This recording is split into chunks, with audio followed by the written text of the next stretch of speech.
It's never a good position to be between you and lunch, especially after Colorado, who's been in existence for 4 years, has such a robust program to talk about what we're doing here in Massachusetts. But I will tell you that as I've been a Cannabis Control Commissioner for 8 months now, Cannabis Control Commission was formed under Chapter 55 of the Acts of 2017.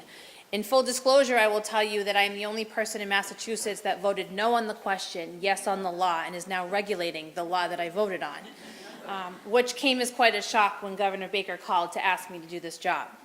A very short background, my background in the legislature had been working with heroin addiction. Michael Botticelli and I had worked closely when he was at BSAS before President Obama took him to Washington. So a lot of what I deal with is public health and substance use, and I will tell you that through my training in grad school, my favorite population of kids is 14 to 22. It's that transitional age that often gets forgotten.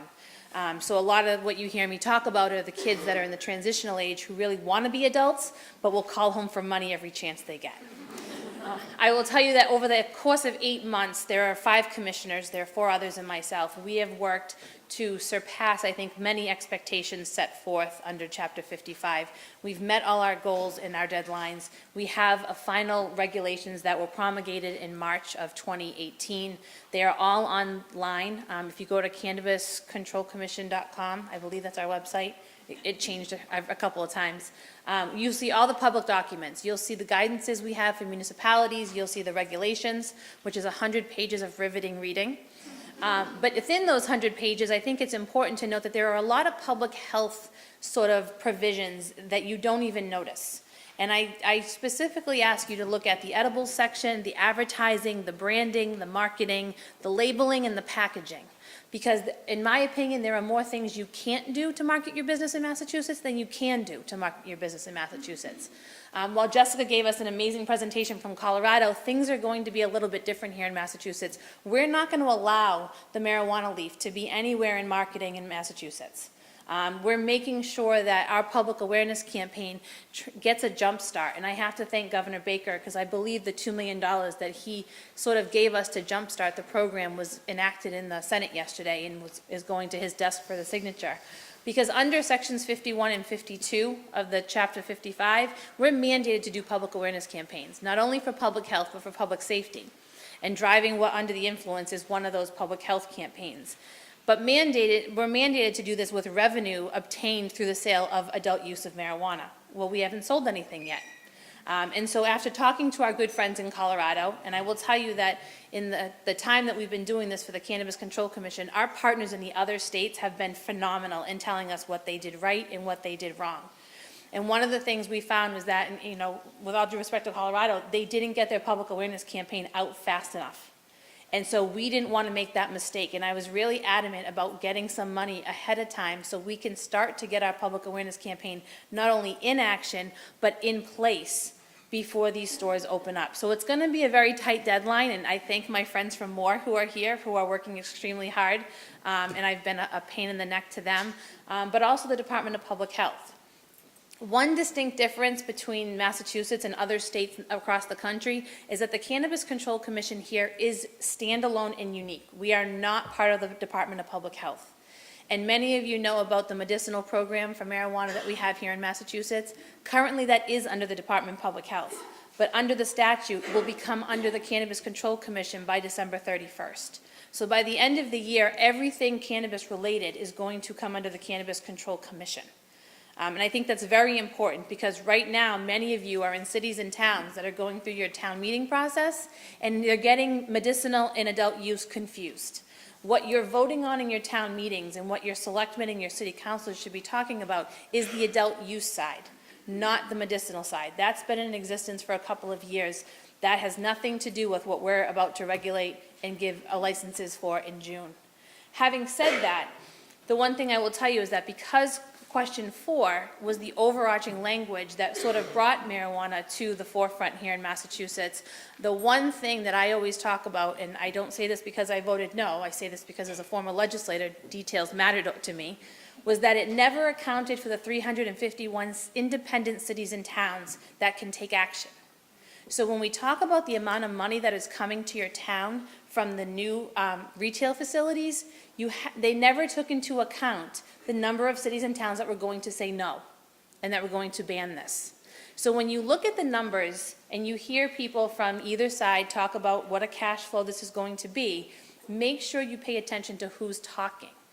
Because I want to tell you that I've heard time and time again, people have gone in to give you false numbers to say your town's going to get a cash flow like nobody's business. That's not always the case. And so at the Cannabis Control Commission, we are being very straightforward with the fact that, yes, question 4 did pass, and it passed by a very narrow margin. And I talk a lot for the 47% of the people that voted no on the question.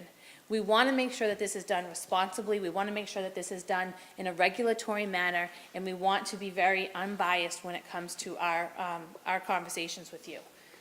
It's important to understand that when it comes to educating, and when it comes to educating your children, and I put my public health hat on a little bit, the data for opiate addiction shows that if you don't start talking to your kids by 4th grade, you lose them by middle school.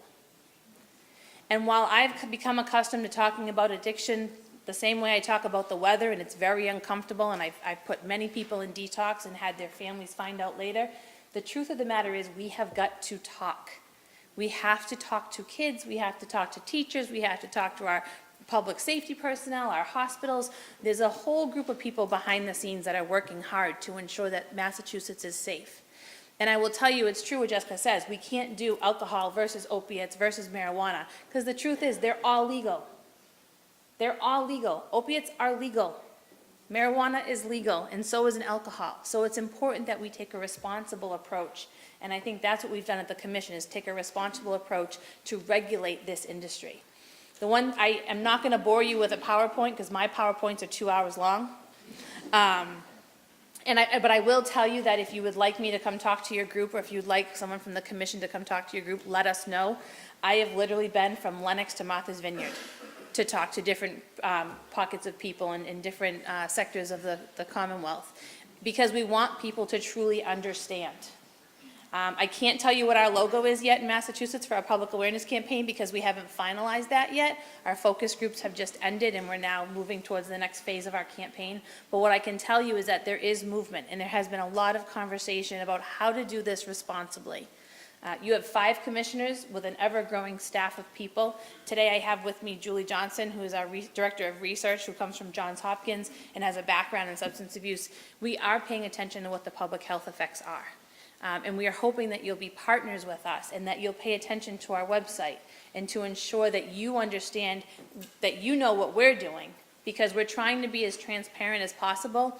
But I will tell you, having come from the legislature where everything is on paper to a world where everything is on the computer, it has been such a dramatic change for me. That use our website as a resource. We are here to try to help in whichever way we can. We know that this is coming to our towns. People will say, are you going to meet your deadlines? People are going to get licensed. But the truth of the matter is, when they open up those facilities, it is sort of up to them. We have a lot of work. One of the other things that we're doing here in Massachusetts that no one else has done across the country is an economic empowerment and social justice program. We've heard time and time again over the course of years on how people who have been disproportionately affected by the drug laws in Massachusetts, and by overarching incarceration, that they want to have a participation in this industry. So we do have that. We have 29 communities in the Commonwealth that have been designated as disproportionately affected areas. My concern as a public health person is that 7 of those are college towns.